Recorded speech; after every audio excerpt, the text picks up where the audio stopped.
He continues to amaze us. When we think that he's doing all that he could possibly do, he's helping more people. Last April, when a parish delegation visited Father Tom in Haiti, the first thing that we saw was the feeding of children who do not go to Father Tom's schools, but who are hungry. A new project. We were honored to serve these children. Whenever we ventured into one of Father Tom's 7 schools, we were greeted with singing and clapping and dancing. The smiles, the joy in the faces of the children. How happy they were to see us, and how happy to be in Father Tom's schools. Preschool through high school. Over 6,400 students from the slum of Cité Soleil, and another 2,000 in schools further north. Our friendship bracelets were an instant success. Made by our Holy Family school children, Mayfield senior students, Girl Scouts, and parishioners. The bracelets are a special bond and a symbol of all that Mission Haiti stands for.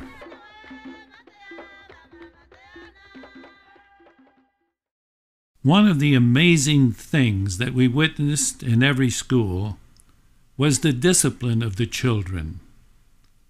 For many of them, this was their only meal for the day.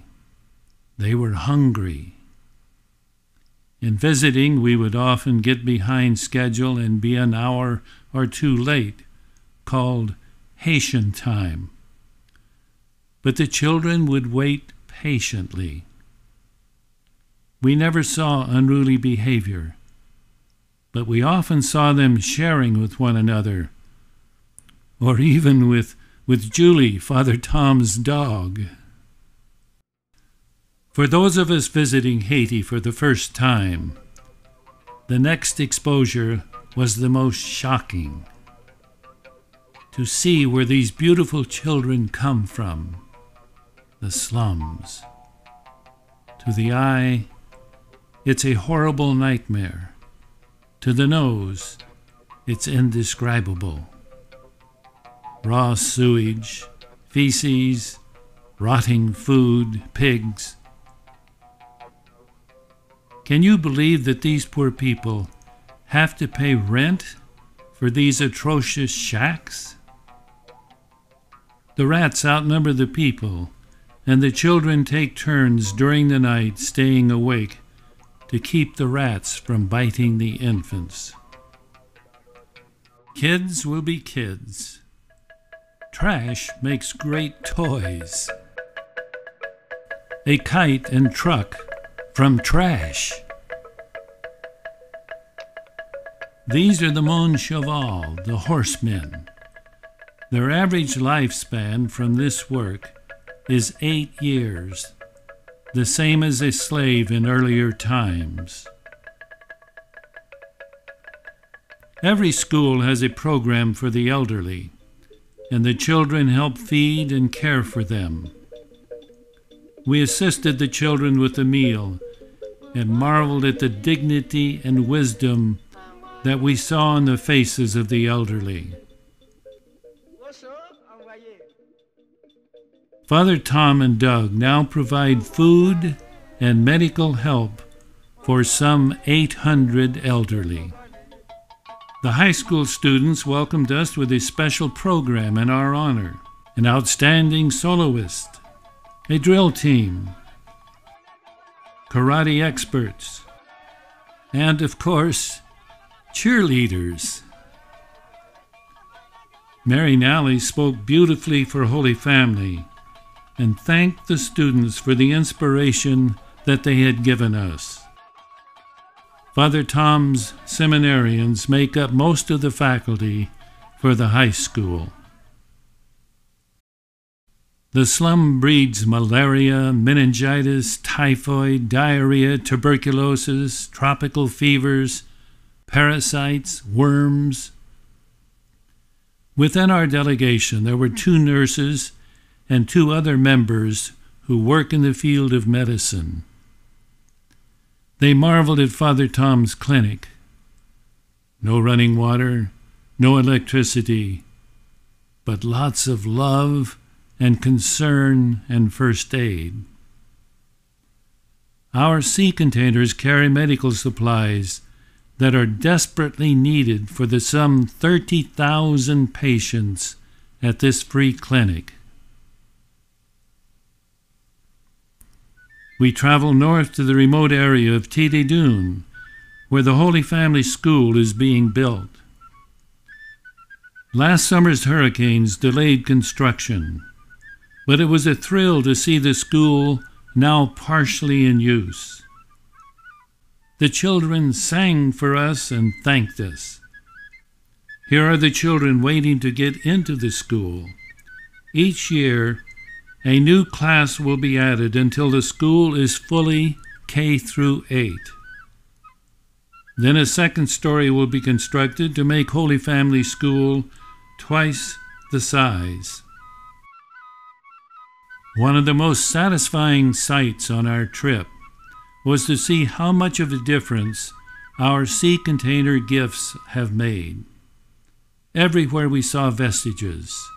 In the classrooms, school supplies, blackboards, books. In the kitchens, buckets to prepare and carry food, hold drinking water, cradle plants and flowers. Our efforts are not in vain. At the Agricultural Center, it was inspiring to have a young Haitian student instruct us on the art of planting trees.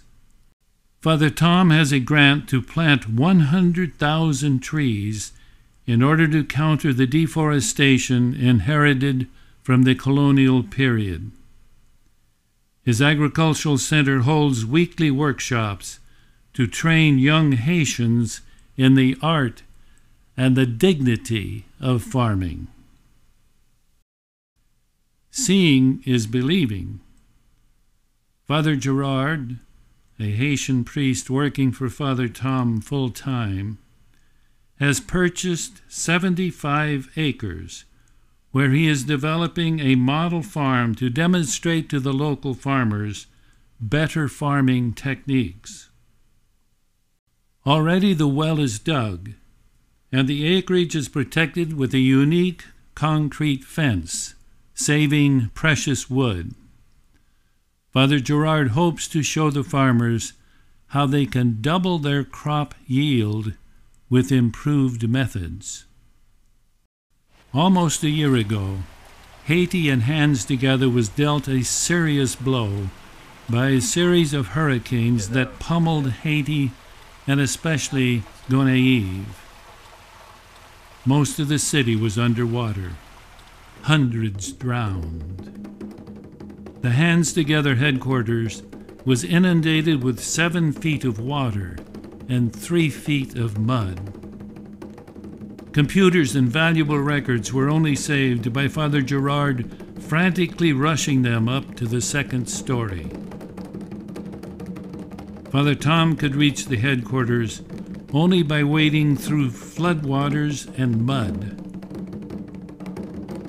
A hefty part of Hands Together's last year's budget had to go into reconstruction work, and there is still a lot to be done. It was a memorable trip. The poverty and the destitution are seared into our minds, but so is the hope that Hands Together brings. Your gifts are making a difference, and where there is sadness, bringing joy. Father Tom and Doug beg God every day to bless you for your generosity.